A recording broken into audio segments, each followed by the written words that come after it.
What's up, everybody? Welcome back to another narrative sparring video. So today I've got one of my white belt students named Calvin.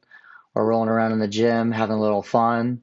I like to record rolls with my lower belts like this. It lets them be able to see it. I always typically give them a video too, so they can see what goes on. But it kind of also helps me go back to the start of rolling with people who are a little bit not as jujitsu oriented, people who are trying to use jujitsu very newly, but they still have a lot of aggro tendencies. So it's really good to train for like self-defense aspects and some things like that. So right now, he came on top, he passed my guard, was able to escape. I was trying to go for a single there, but he did a good job and let me grab the leg.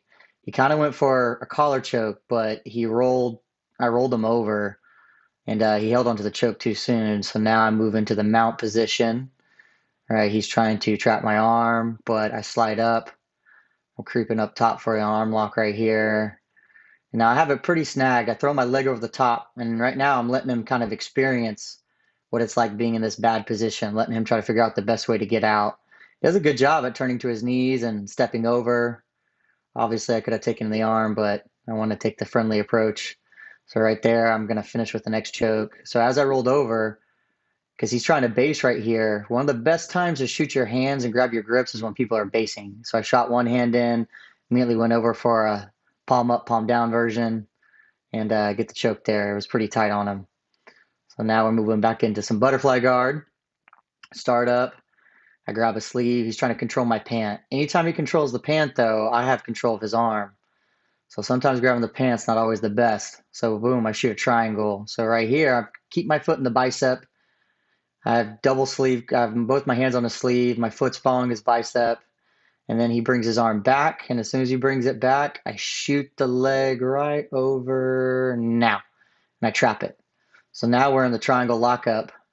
And from here, I'm making it relatively tight, but I want Calvin to work. I want him to figure out the best ways to get out. I don't want him just to tap immediately.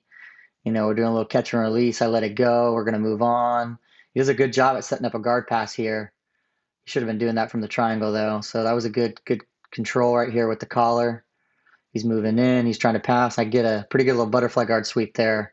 So right here, I grab his back, but I'm holding that sleeve. Now I use my foot hook and I pull him over, and he has no base right there.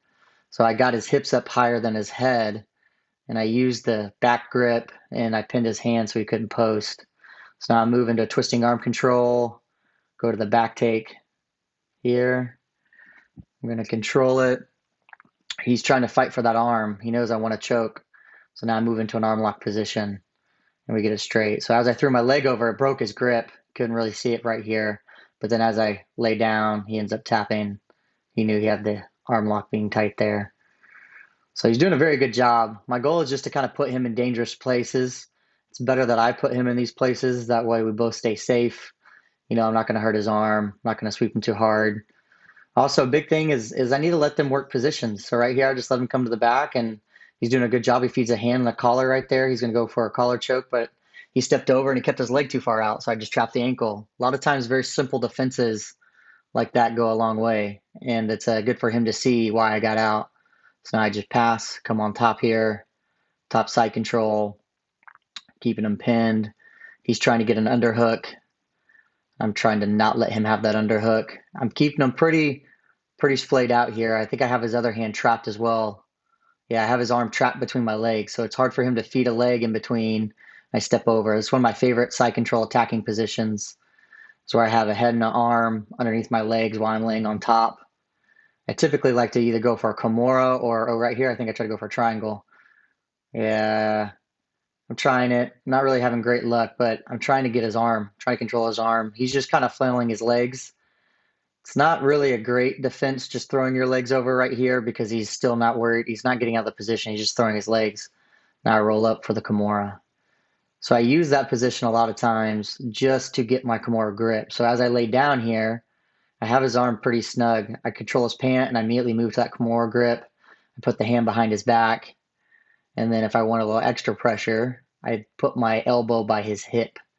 And now he's pretty much done. I just wanted him to see that meant he was done. He should be tapping there. not trying to fight too much. Someone who's not as nice is not going to be nice to your arm. So now, little butterfly guard startup again. Grab the collar, feet in the hips. So he's standing pretty over me. So I lift him once. I give him a chance. And then I get him again. So I gave him a little trial. I lifted him to show him that I could lift him. And then he didn't shoot his hips back. So I lifted him, swept him. So now I'm coming around. I do a little X pass, and now bringing my shin across his bicep on that far side there. So it breaks his grip on my pant, and now I'm landing in a side control. I have a little paper cutter choke there, but I'm not applying it hard enough to make him tap. I'm just letting him know he's pinned. I let it go. I underhook the arm. He gets his arm free.